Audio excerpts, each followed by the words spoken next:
तो यहां आपसे प्रार्थना की जाती है, जब तक सत्संग चले आप सब चिंताएं और इधर उधर की गल्ला बातें छोड़ के ध्यान से सत्संग सुनो।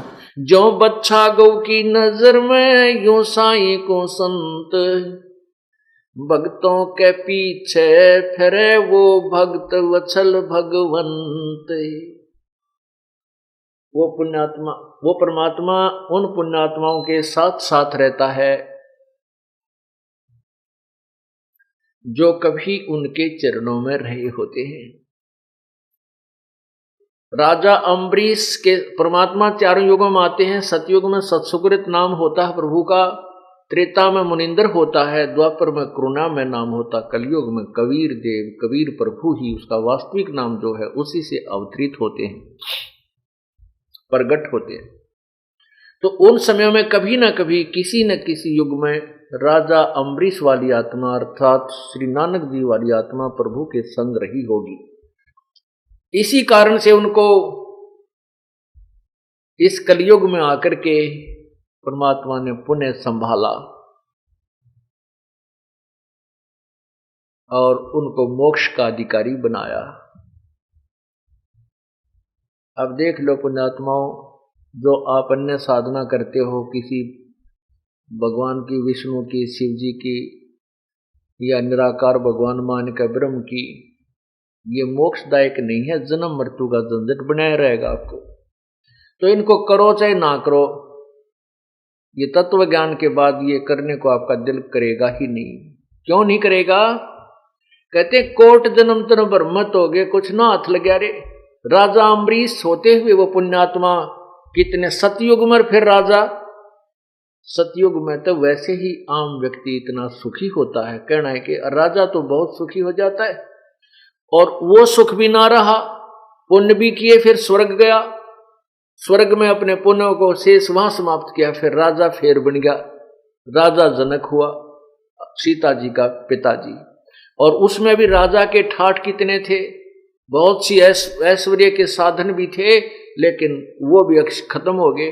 फिर स्वर्ग गया, स्वर्ग से फिर अपने पुण्य खत्म करके फिर एक साधारण व्यक्ति के घर पे जन्म हुआ। वो पुण्य अक्षीण हो गए, ऊपर के लोकों में समाप्त हो गए। और फिर क्या हो गया? अगर उस समय परमात्मा ना मिलते तो नानक जी भी एक अपने उस जीवन को व्यर्थ करके फिर ना जाने कौन सी योनि में चले जाते।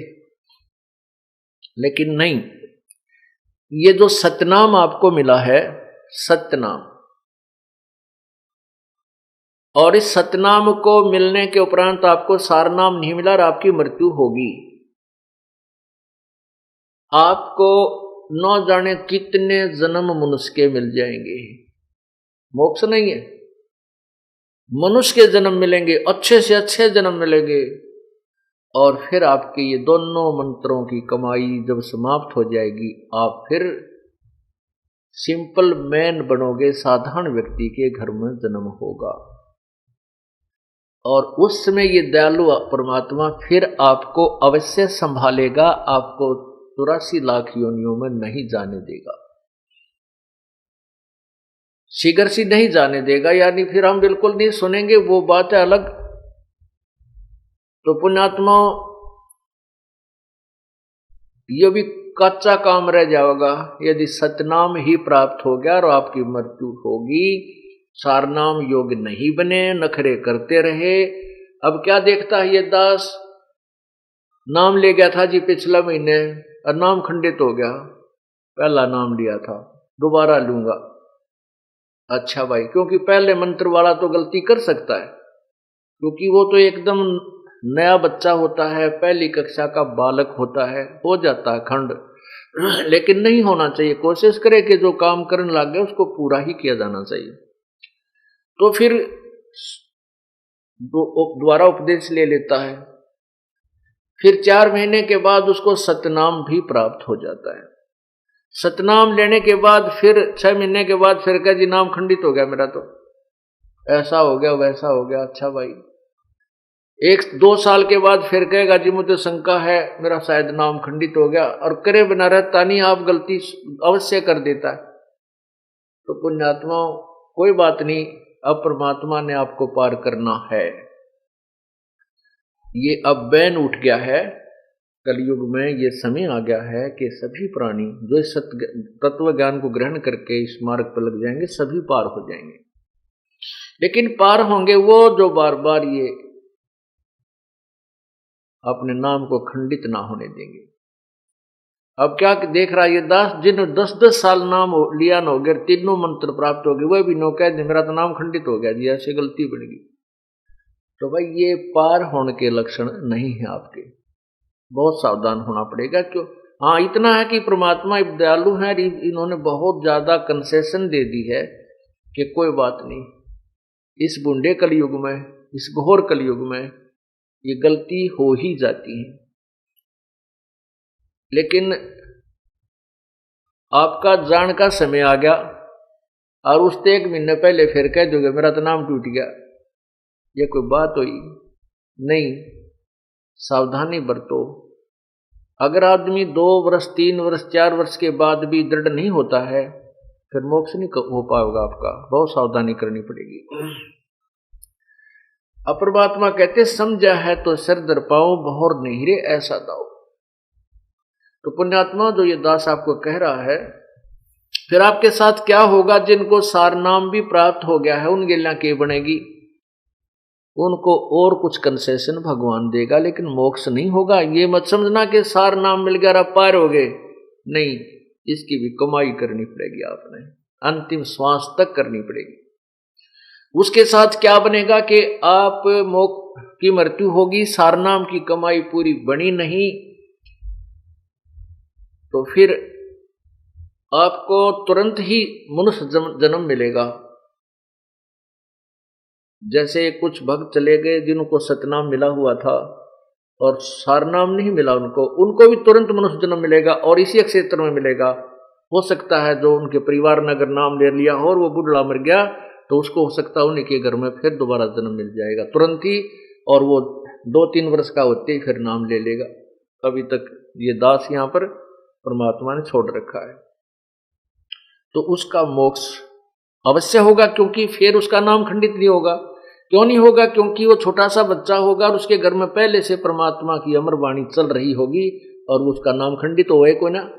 खंडित क्यों नहीं होगा? क्योंकि पहले से ही उस परिवार में वो साधना सुचारू रूप से चल रही होगी और ऐसा समाज बन चुका होगा कि कोई उसमें बाधक बनेगा ही नहीं।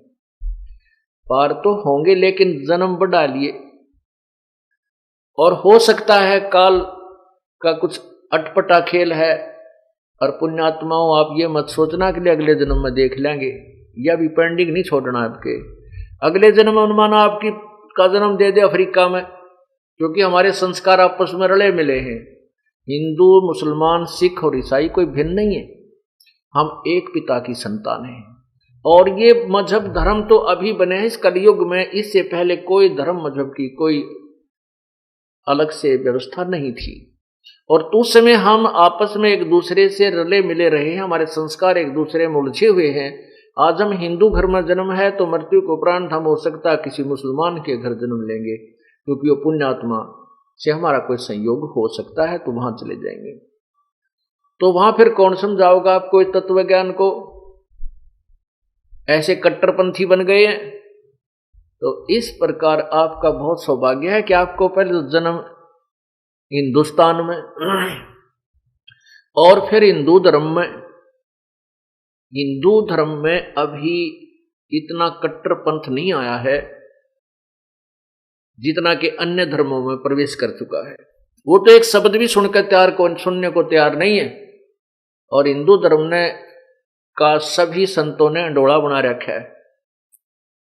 कोई फलाना पंथी वरना कितने तक गुरुओं के पंथी से इस हिंदू समाज के अंदर न्यारे न्यारे बना डाले।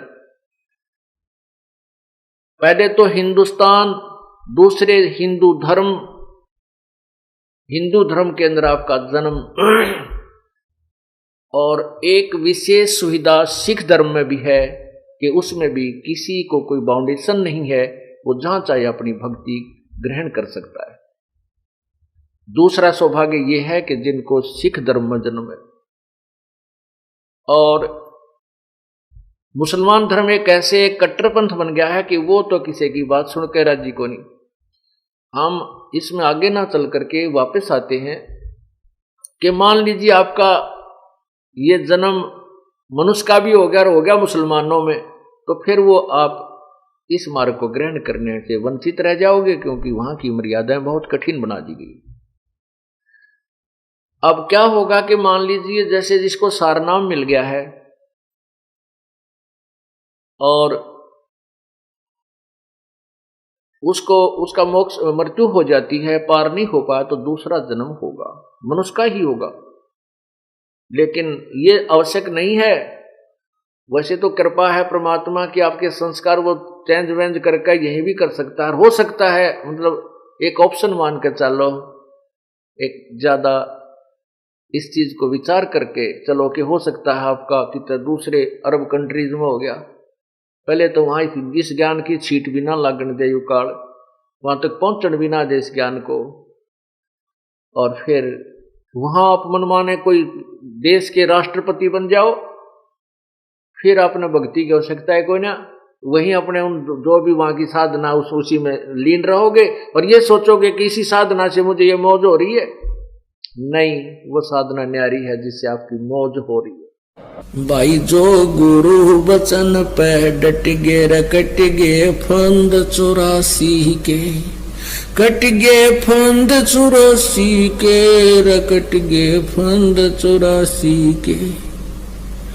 भाई जो गुरु बचन पे डट गे रकट गे फंद 84 के।